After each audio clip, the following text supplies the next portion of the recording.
This is the construct. It's our loading program.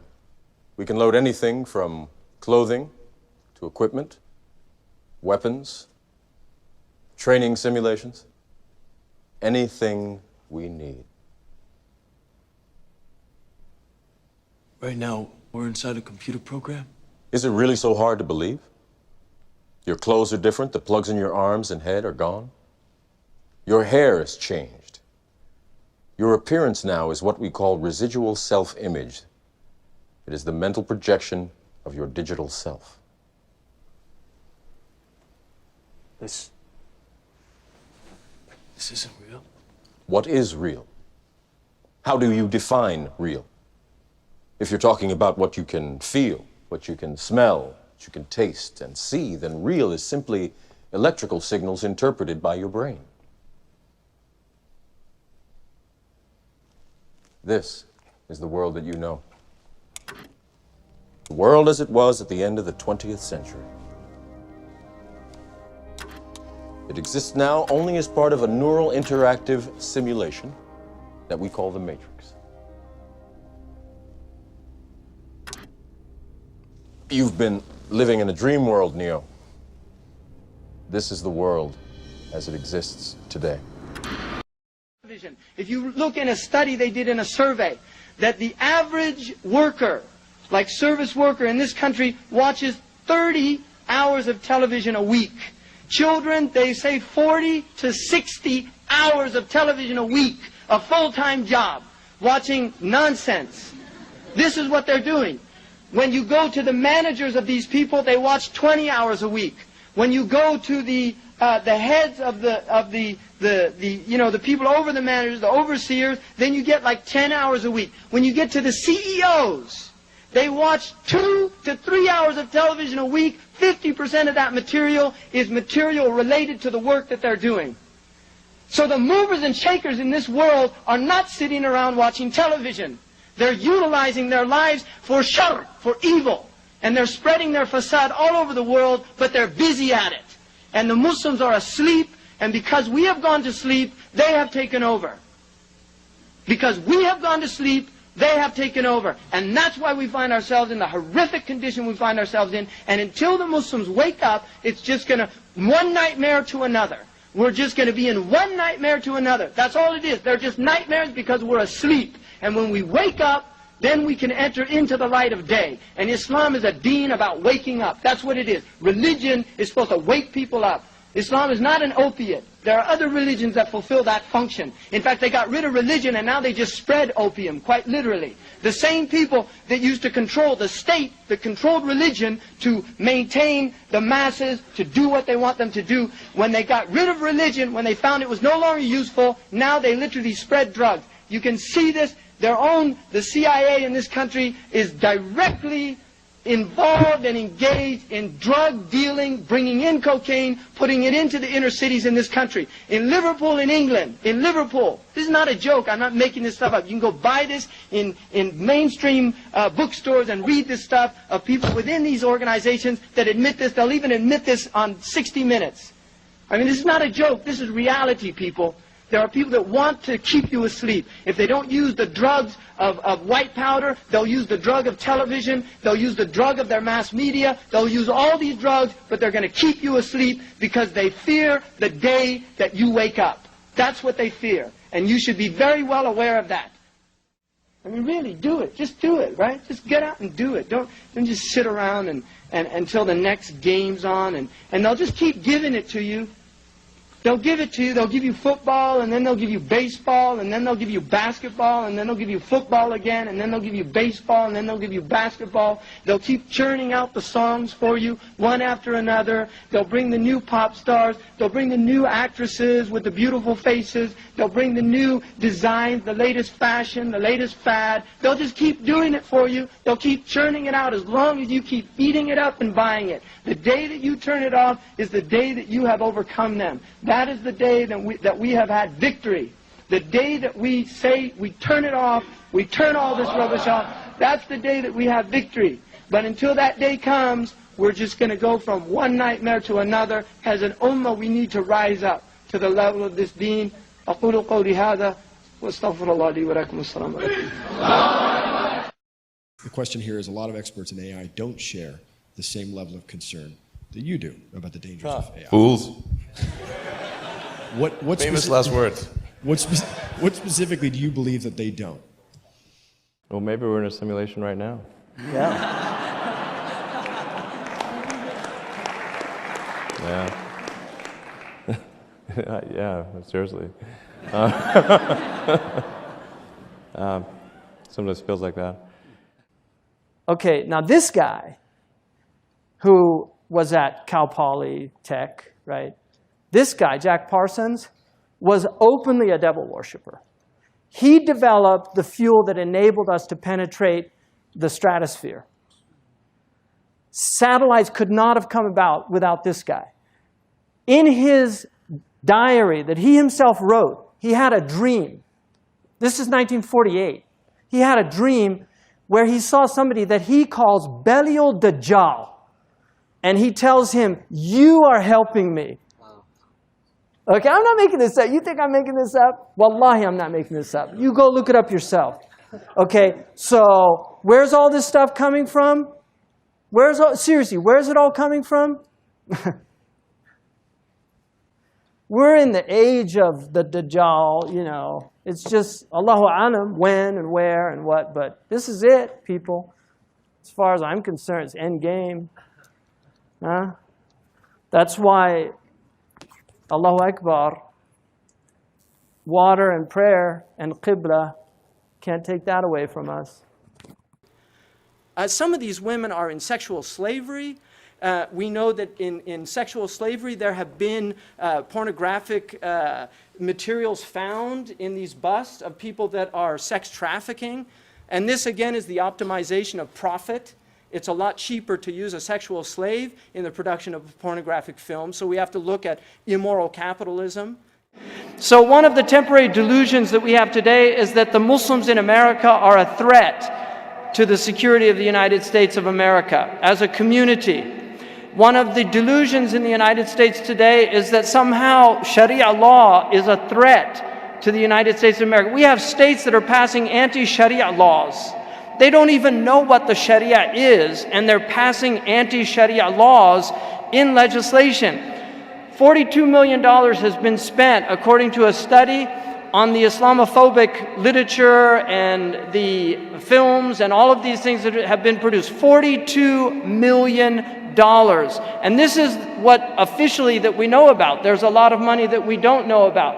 So when we think of the United States, we have to think of ourselves as part of a story. The Muslims are part of a narrative, and we have been part of this narrative from the beginning. The Muslims were here from the very start. There's evidence that we were probably here before Columbus, and that's a debatable point, but we know that the Muslims have been here for over 500 years. There's ample historical evidence to prove that. We have cities in the United States that were named by Muslims. There are several cities in the United States that were named Medina. We have a city in Indiana that's called Muhammad, the city of Muhammad, Illinois. We have a city in Indiana called Medina, and these are Turkish and Arabs that came to that city and founded that city and named it after Medina. We have a city that was first named Mecca, and then they changed it to Medina. So the Muslims have been here, and they have been part of this. If you look at the dome above the Library of Congress in the main hall, you will see Islam. All of the other names are names of civilizations, but Islam was singled out because of its contribution to human knowledge. And this is really important for us to remember. So we have been part of this story. By the way, just on a factual point, since we heard a lot about the second speaker, about how backward we Muslims all are, on a factual point, you said that Islam was born in Saudi Arabia. Islam was born in 610 AD. Saudi Arabia was born in 1932 AD. So you were only 1,322 years off. Not bad? Not bad start there. Talking of maths, by the way, a man named Al-Khwarizmi was one of the greatest mathematicians of all time, a Muslim, worked in the golden age of Islam. He's the guy who came up with not just algebra, but algorithms. Without algorithms, you wouldn't have laptops. Without laptops, Daniel Johnson tonight wouldn't have been able to print out his speech in which he came to berate us Muslims for holding back the advance and intellectual achievements of the West, which all happened without any contribution from anyone else other than the Judeo-Christian people of Europe. In fact, Daniel David Levering, the author of the Pulitzer Prize-winning historian and author of The Golden Crucible, points out that there would be no Renaissance, there would be no Reformation in Europe without the role played by Ibn Sina and Ibn Rushd and some of the great Muslim theologians, philosophers, scientists in bringing Greek texts to Europe. As for this being our university, I will leave that to the imagination as to who is our and who is there. I studied here too. To address the gentleman's very valid point here, I'm not going to play that game. I don't actually believe that Christianity is a religion of violence and hate because of what the LRA does in Uganda or what crusaders did to Jews and Muslims in Jerusalem when they took back the city in the 12th or 13th or whatever century it was. I believe that Christianity, like Islam, like pretty much every mainstream religion, is based on love and compassion and faith. I do follow a religion in which 113 out of the 114 chapters of the Qur'an begins by introducing the God of Islam as a God of mercy and compassion. I would not have it any other way. I don't follow a religion which introduces my God to me as a God of war, as some kind of Greek God of wrath, as a God of hate and injustice. Not at all. As Adam pointed out, you go through the Quran and you see the mercy and the love and the justice. And yes, you have verses that refer to warfare and violence. Of course it does. This is not a motion about pacifism. I'm not here to argue that Islam is a pacifistic faith. It is not. Islam allows military action, violence in certain limited contexts. And yes, a minority of Muslims do take it out of that context. But is it religious? We talked about Woolwich. Daniel and Anne-Marie have suggested that it's definitely religion that's behind all of this. Listen to Professor Robert Pape of the University of Chicago, one of America's leading terrorism experts, who, unlike our esteemed opposition tonight, studied every single case of suicide terrorism between 1980 and 2005, 315 cases in total. And he concluded, and I quote, "There is little connection between suicide terrorism and Islamic fundamentalism or any of the world's religions. Rather, what nearly all suicide terrorist attacks have in common is a specific secular and strategic goal to compel modern democracies to withdraw military forces from territory that the terrorists consider to be their homeland." And the irony is, when we talk about terrorism, the irony is that the opposition and the Muslim terrorists, the Al-Qaeda types, actually have one thing in common. Because they both believe that Islam is a warlike, violent religion. They both agree on that. They have everything in common. Osama bin Laden would be nodding along to everything he's heard tonight from the opposition side. He agrees with them. The problem is that mainstream Muslims don't. The majority of Muslims around the world don't. In fact, a gentleman here started quoting all sorts of polls. Gallup carried out the biggest poll of Muslims around the world, of 50,000 Muslims in 35 countries. 93% of Muslims rejected 9/11 and suicide attacks. And of the 7% who didn't, they all, when polled and focus grouped, cited political reasons for their support for violence, not religious reasons. And as for Islamic scholars and what they say, well, Daniel talks about our University of Oxford. We'll go down to Oxford Centre for Islamic Studies, get hold of a man named Shaykh Afifi al-Akiti, who is a massively well-credentialed and well-respected Islamic scholar, who has studied across the world, who in the days after 7/7 published a fatwa denouncing terrorism in the name of Islam, calling for the protection of all non-combatants at all times, and describing suicide bombings as an innovation with no basis in Islamic law. Go and listen to Shaykh Tahir al-Qadri, one of Pakistan's most famous Islamic scholars, who published a 600-page fatwa condemning the killing of all innocents and all suicide bombings unconditionally without any ifs or buts. There's nothing new here. This is mainstream Islam, mainstream scholarship, which has said this for years. You don't go out and kill people willy-nilly in the high street or anywhere else on a bus or a mall based on verses of the Quran that you cherry-pick without any context, any understanding, any interpretation, or any commentary. Point of information. Please. Well, it doesn't happen apparently. I didn't say it doesn't happen at all. I never said it didn't happen. I don't blame Islam. Yes, it's a very good point. And a lot of us are campaigning against that. And we're campaigning against it in the name of Islam. We're campaigning against it in the name of various interpretations of Islam. Anne-Marie comes and scares us with her talk of Sharia law. I would like to see the book of Sharia law. It doesn't exist. People argue over what Sharia law is. And you empower the extremists by saying there is only one version. You empower them all. I don't believe you took any interruptions, Anne-Marie, so I think you should stay there for a moment. Several countries. Here's what we're dealing with. Here's what we're dealing with. We are dealing, I took your point.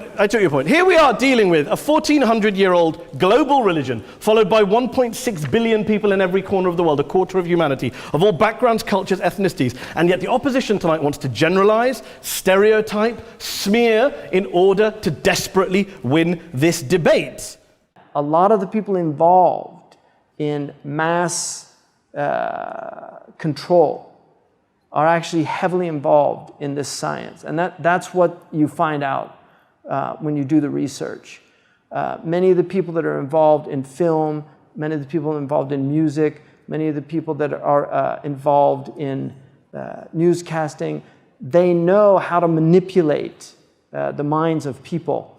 And whether it's done with this type of magic or simply with the power of technology and the higher magic, the result is the same. You get people that are as if they're possessed. And this is why it would be indistinguishable. You know, we've got kids that are stabbing children. We've got people that are just shooting people and not knowing why they're doing these things.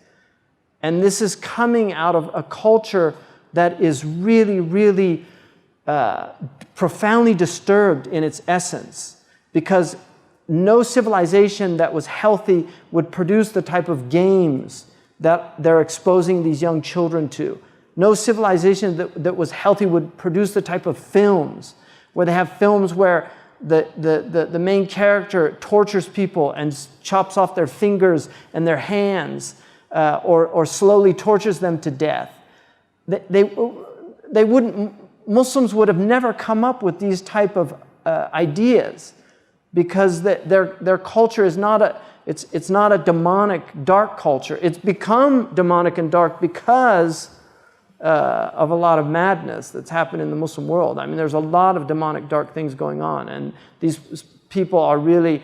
Dostoevsky called his book about the terrorists the possessed, and in one translation, it's called the demons. I don't know the Russian word for it, but he certainly understood that there was something demonic involved in this. So that's, it's difficult for people to deal with this stuff, but when you actually find out about the characters that were involved in producing a lot of this technology, and you read the history of it, you find that they were really involved in a lot of these things, which is very strange.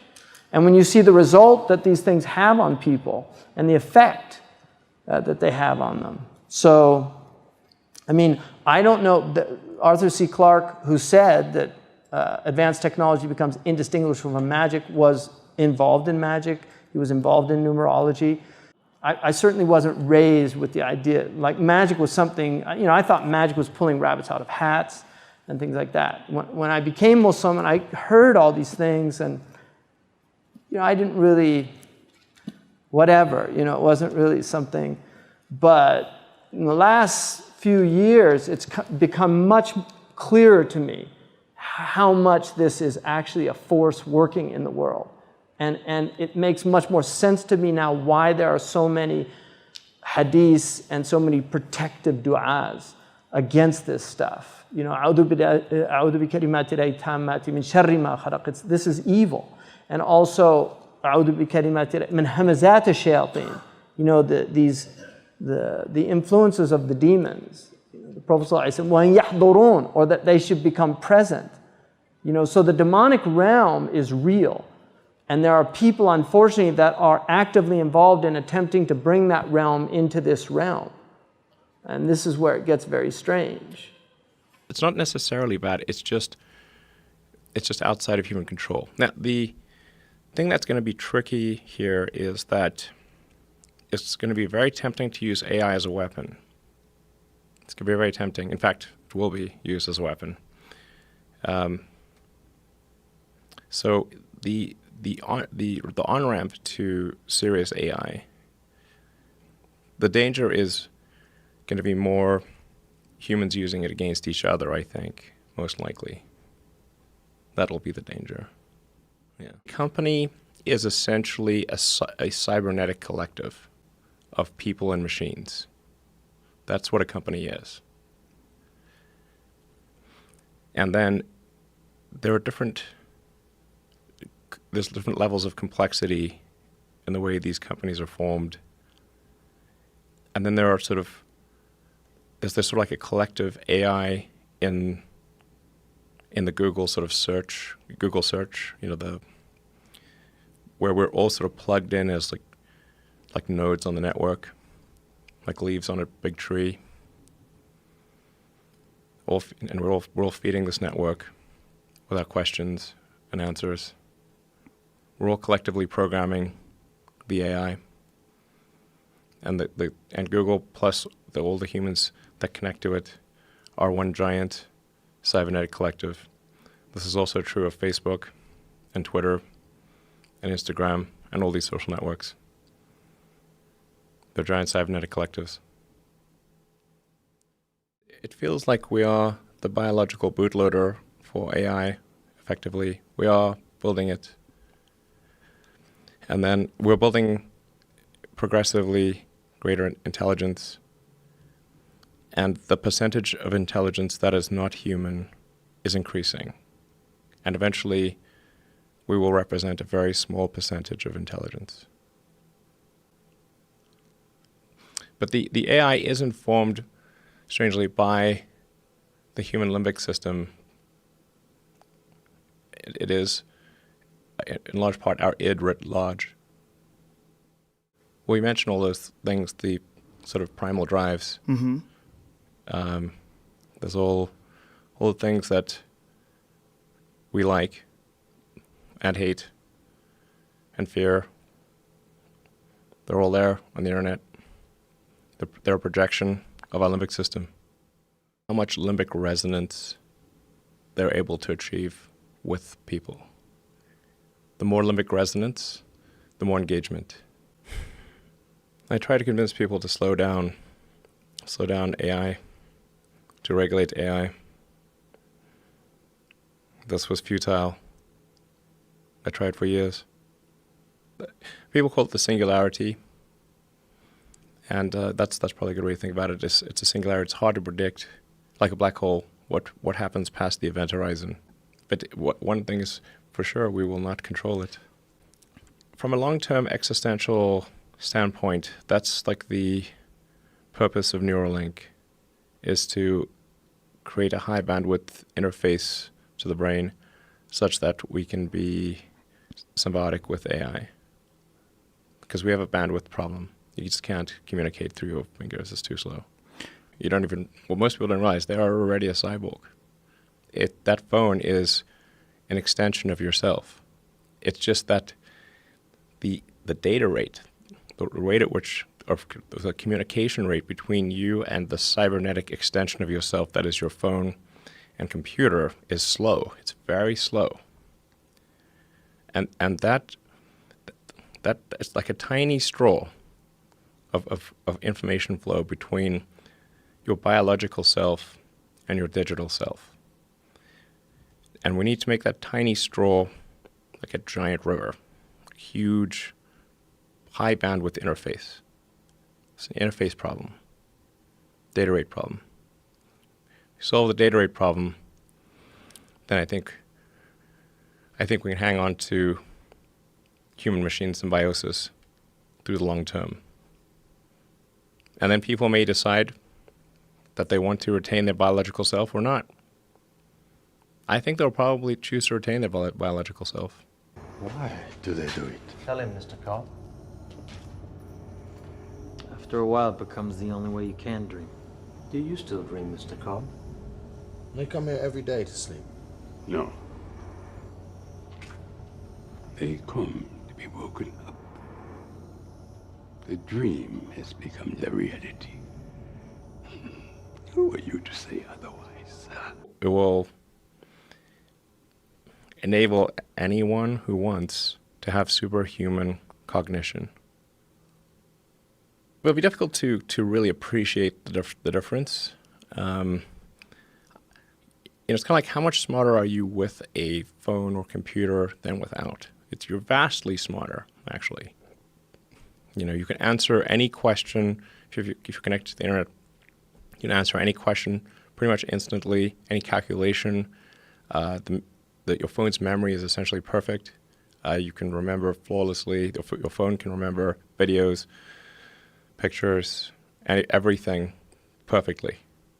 That your phone is already an extension of you. You're already a cyborg.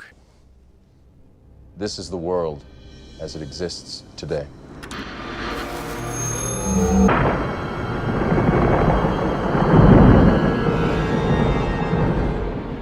Welcome to the desert of the real. We have only bits and pieces of information, but what we know for certain is that at some point in the early 21st century, all of mankind was united in celebration. We marveled at our own magnificence as we gave birth to AI. AI? You mean artificial intelligence? A singular consciousness that spawned an entire race of machines. Now we have a society in which the new way of entertaining oneself has replaced the old way. The old way was that human beings actually sat together and talked and discussed things. And the new way is that they watch cathode rays flickering out in darkened rooms all over the globe. In fact, this city has millions of people doing just that while you're here listening to somebody actually speak, a human being, not on they'll put it on screen soon enough, right? And this is not simply in England, this is all over the world. This is a global phenomenon. And we have to realize the power that this phenomenon is taking over. But the point being is that this innovation, this constant quest for the new, and this is why in their advertisements they're always saying new and improved, constantly flashing, new and improved. And this is the idea that modern man has, that the old has no value in it. New lamps for old. We'll replace your old lamps with new lamps. Now, unfortunately, the Muslims have traded their old lamp as well. And the old lamp worked. You could get things done with it. But they stopped believing that at a certain point. And they suddenly began to say, we need to innovate. We need to also do what the West has done in order to catch up with them. And most peoples are in such a state of disequilibrium, whether in the West or in the East. There's just a state of disequilibrium everywhere. A state of turmoil and chaos. And it's increasing. And you will see it increase. And this is part of the end time scenario. It is important that they know the signs of the end of time because a number of things happen towards the end of time, and one of them is confusion. People become confused. The Prophet ﷺ is reported to have said that a man will get up in the morning with his intellect and he'll go to bed in a state of bewilderment. A man will wake up in the morning with his intellect and he will go to sleep in a state of bewilderment. يصبح المرء حليما ويمسي حيرانا. In another tradition, the Prophet ﷺ said that من يعيش منكم, whoever lives from amongst you, فسيرى أمورا عظاما, he will see great things, vast things, unbelievable things. يتفاقم شأنها في صدوركم. The matters of those things will be so vast when you look at them. They'll seem so incredible to the people. And then he said to the point, حتى يذكر بعضكم بعضا هل ذكر نبينا شيئا من هذه. Did our Prophet make mention of any of these things? Did our Prophet make mention of any of these things? Did our Prophet make mention of America? Did our Prophet make mention of the television? Did our Prophet make mention of the mass media, of public relations? Did our Prophet make mention of the fact that our cities would be bombed with impunity and the Muslims would sit by and watch it happen? And some of them would watch it happen on the news and then go back to their dinner? We're living in very, very powerful times. And so the importance of knowing the signs is that when you recognize a sign, if you're educated, you know what it means. Because a sign symbolizes something. That's the nature of signs. They symbolize. So for instance, in the Arabic language, you learn that in grammar, you have signs. You have signs of inflection, i'rab. You have signs that are ashkal or vowelings, and you have signs that are letters. And so when you see those signs in the Arabic script, you know what they mean. So the point being is, if you don't know how to read signs, you won't understand anything. And this is part of the age we're living in. If you don't understand the signs, you won't know what it means. And if you don't know what it means, the nature of not knowing the meaning of something is that you become confused. And the nature of confusion is that you lose your stability. And the word in Arabic for stability is thabat. And the Prophet ﷺ said, in the end of time, ask for thabat. Al-thabat, al-thabat. Stability on your deen. Of it, and zaman yufassir al-Qur'an, like Ibn Umar said. Time is what interprets the Qur'an. Now we get to where we're at. Signs of the end of time. Ibn Mas'ud said, does the hour have a knowledge that you can know it by? He said, Na'am ya Ibn Mas'ud. And this is a science that our ulama need to re-establish. Jibreel taught 4 things. There's not 3 aspects of Islam. There are 4. People say Islam, Iman, Ihsan. But Hadith Jibreel has alamat as-sa'. And Muslims have to know these signs, so they recognize them when they see them. And there are many signs. One of the signs, يَكُونَ الْوَلَدُ غَيْذًا. Children become filled with rage. وَأَنْ يَكُونَ الْمَطْرُ قَيْذًا. Rain becomes burning or acidic, acid rain. وَأَن تَفِيضَ الْأَشْرَارُ فَيْضًا. You'll see evil people spreading widely. يَا ابْنَ مَسْعُودٍ مِنْ عَلَامَ السَّاعَةِ وَأَشْرَاطِهَا أَنْ يُؤْتَمَنَ الْخَائِنِ وَأَنْ يُخَوَّنَ الْأَمِينَ. People will trust treacherous people, and they will consider trustworthy people treacherous. وَأَنْ يُصَدَّقَ الْكَاذِبُ وَأَنْ يُكَذِّبَ الصَّادِقُ. The truthful one will be called a liar, and the one telling a lie will be called truthful. These are signs. يا ابن مسعود إن من علام الساعة وأشراطها أن تواصل الأطباق وأن تقطع الأرحام. This to me is one of the clear prophetic miracles of the Prophet ﷺ. Because I believe that the atbaq, and you know in Algeria, what do they call the dish? Tabaq. They call the satellite dish in North Africa atbaq. And that is a correct ta'rib. In the East they call them suhun or dishat. They call them suhun, and that's an incorrect hadith because a sahan is a flat dish. The tabaq is a concave dish. And so atbaq is the correct meaning. And the Prophet used the very word that's used for satellite communications, muwasalat. He said, tuwasal al-atbaq, that the dishes will be communicating continuously, and people will sever their family ties. In other words, people will stay home and watch television on satellite dish, and they won't go visit their neighbors. This is an amazing hadith to me. Ya Ibn Mas'ud, من أعلام الساعة وأشراطها أن يسود كل قبيلة منافقوها. You will see hypocrites ruling. وكل سوق فجاروها. And you will see the worst people controlling the marketplaces. يا ابن مسعود إن من علام الساعة وأشراطها أن تزخرف المحاريب وأن تخرب القلوب. That you will have ornamented mosques, but the hearts would be ugly. They'll be derelict, bereft. So people praying in the mosque, they've done no tazkiyah, but the mosque is beautiful. يا ابن مسعود إن من علام الساعة وأشراطها أن يكون المؤمن في القبيلة أذل من النقد. The mu'min will be more humiliated than the ugly goat. Like nothing.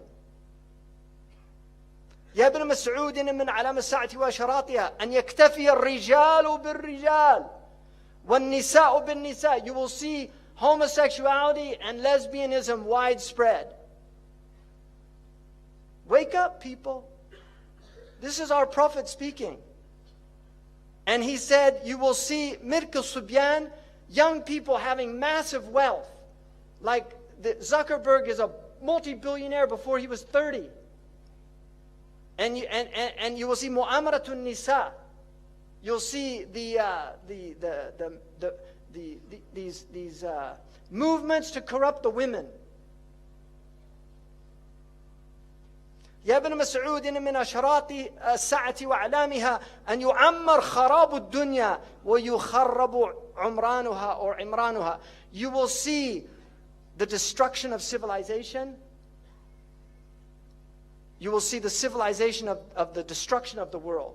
So خراب الدنيا, that will become the ta'mir. It's tadmir. People will, like blowing up mosques. This is the khilafah. The Abbasids built those mosques, and now the new Khilafah, quote unquote, is blowing them up. So you're seeing the Umran of Kharab. This is their civilization. This is what they have to offer. And you will see the destruction of real civilization. يا ابن مسعود إن من علام الساعة وأشراطها أن تظهر المعازف, that musical instruments will be widespread.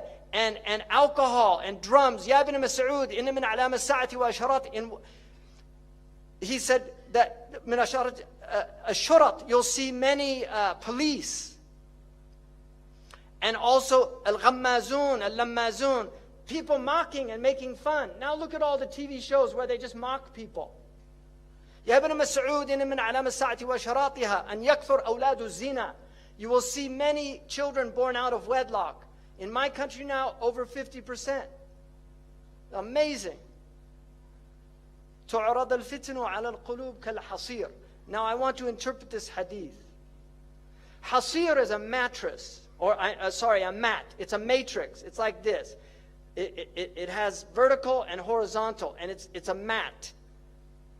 And the Prophet said that the fitan will be shown to the hearts like a mat. Udan udan. The oud is like one of the, it has two lines, a horizontal and vertical line. Any heart that drinks it will become white. I already did that. But if you look now, this is the TV set. You see, it's a hasir. This is the set. It's a hasir. It's a mat. And the Prophet said, the fitan will be shown to the hearts like a mat. Kal-hasir, udan, udan. You see, they have a ud. These are called idan. Any Arab would call that idan. And this is what the Prophet said. I believe, this is my interpretation, but the al-lugha tahtamiluha. The Arabic language bears this meaning, and that's why I believe it's a valid interpretation. This is the ud, the idan of the television. And this is how shaitan is destroying the hearts, by showing them the fitan on these films and on TV over and over again until people just become accustomed to violence. It's a normal thing. They're not shocked by it anymore. قال رسول الله صلى الله عليه وسلم صنفان من أهل النار لم أرهما قوم معهم سياط كأذناب البقر. You will see people with whips like cow tails. يضربون بها الناس, they'll hit people with it. وَنِسَاءٌ كَاسِيَاتٌ عَارِيَاتٌ, women that were clothed and naked at the same time. مَائِلَات, they'll sway in their walk. مُمِيلَات, and cause others to incline towards them. رُؤُوسُهُنَّ كَأَسْنِمَةِ الْبُخْتِ. Ya Allah, صدق Rasulullah. He said their hair would be like the Bactrian camel's hair. This is not a camel the Arabs had. They came from Persia, so they saw them. They knew what they were. These people will not enter paradise. And here's the Bactrian camel. Wallahi, say Sadaqa Rasulullah sallallahu alayhi wa sallam.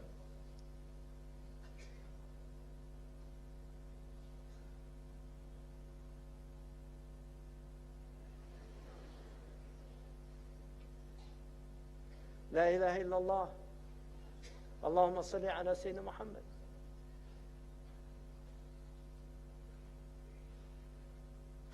He said people will drink intoxicants from my ummah and call it by other names.